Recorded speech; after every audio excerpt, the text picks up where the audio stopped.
Fight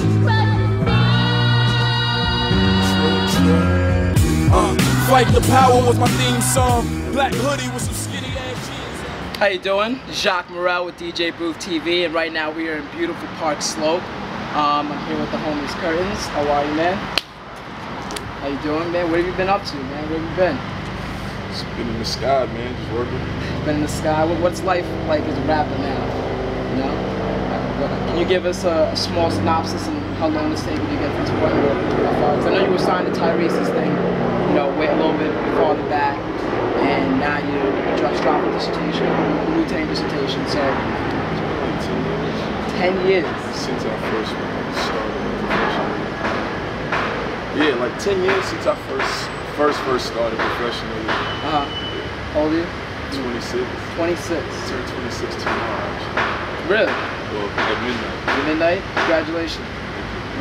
I just turned 21 this year. Yeah, it's a big age. So I noticed as the truck passes by, we're supposed to be at 2:15 and it's 2:30. So you know that's good. You know, time actually works out. 150.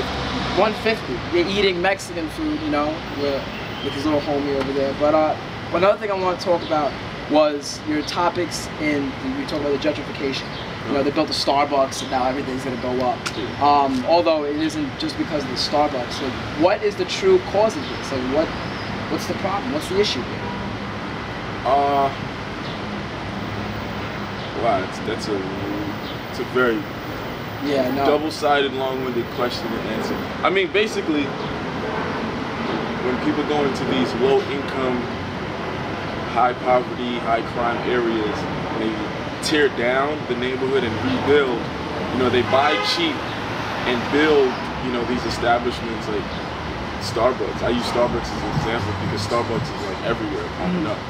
And, you know, they build condos, they build all these luxurious things, and, you know, it makes the neighborhood great, it makes the neighborhood nice, but the people who were there the whole time, you know, they get the short end of the stick. Either A, your rent dramatically increases unless you have rent control, and you know, it's like you can't maintain or sustain living in the neighborhood because now everything is so high.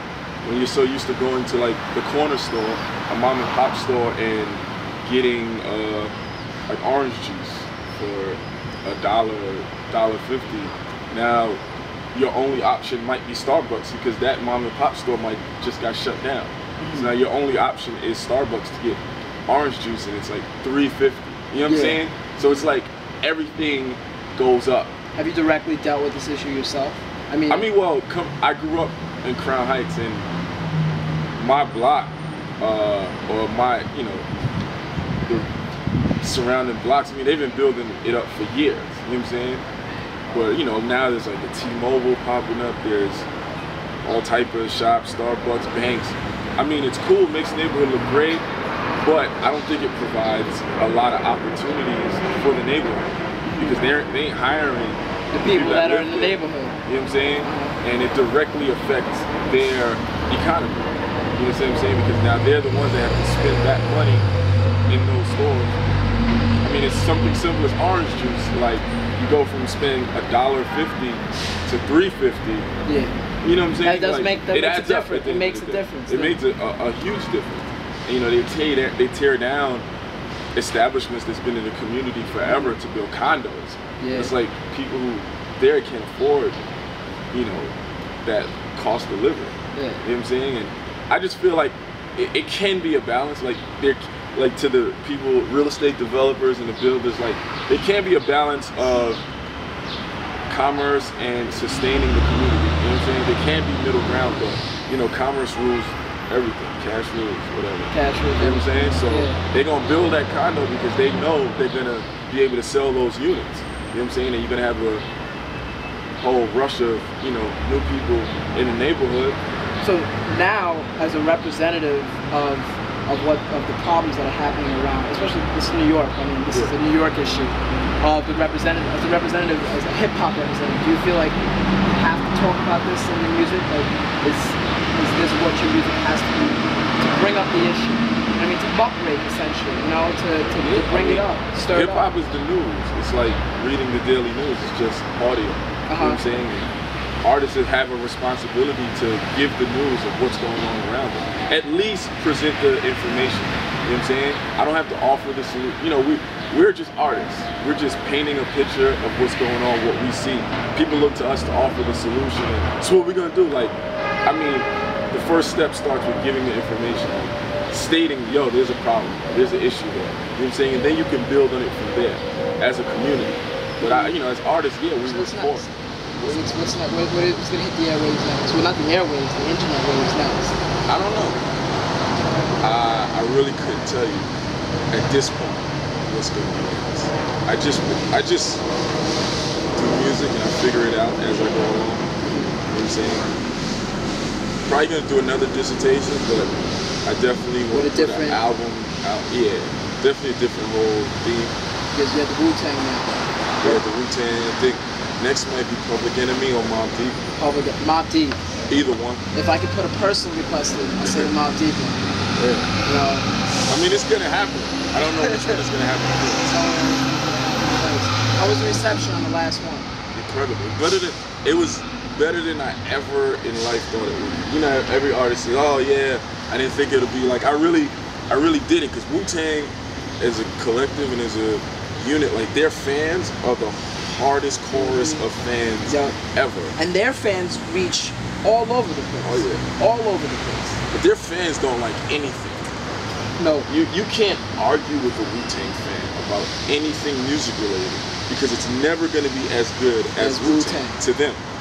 So it's like even tackling and doing a whole new project over Wu-Tang production, you know, that was like stepping in the dangers as far as like critics and fans. You know what I'm saying? Because you know, that's something sacred to Wu-Tang.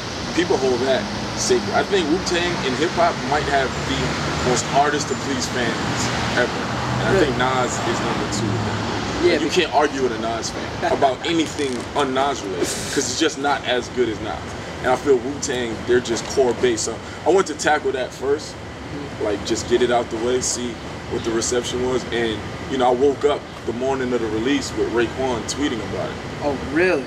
So I was like, so wait, is there going to be projects with Raekwon in the future? I mean when we say a Curtains and Raekwon song on DJBooth.net, like anything's possible. What's funny was he was supposed to be on the dissertation. I was trying to get him to do the intro. It just didn't work out, scheduling timeline. What would you have had him do in the intro? Would you have better just talking? Just talking? I felt weird asking him to rap over one of his own beats. Just felt that was weird. Yeah. So I just wanted him to do the intro. And you know, there was dialogue there, but you were better with having Dom and Diz. Yeah, you know, it was a dedication. Like, you know, that's like somebody. It's like your birthday, and somebody's like, "Well, help me make your birthday cake." You got a point. You know what I'm saying? So I just wanted him to just speak on, you know, just talk real quick. He could have said anything in the world. I just wanted him to talk. So can we see maybe for the album, because they're not getting another dissertation, or maybe not. Anything's possible. Anything's possible. Yeah, I don't plan this stuff. It just I go with the moment. So what did you just go? I'll be honest. I had a crazy record deal offered to me. It was a lot of money, and you know the situation could have been decent, but one of my mentors in life, Clark Kent, he was like, "Yo, why would you take another record deal when you don't own nothing?" And it just boom. What do you mean by don't own it?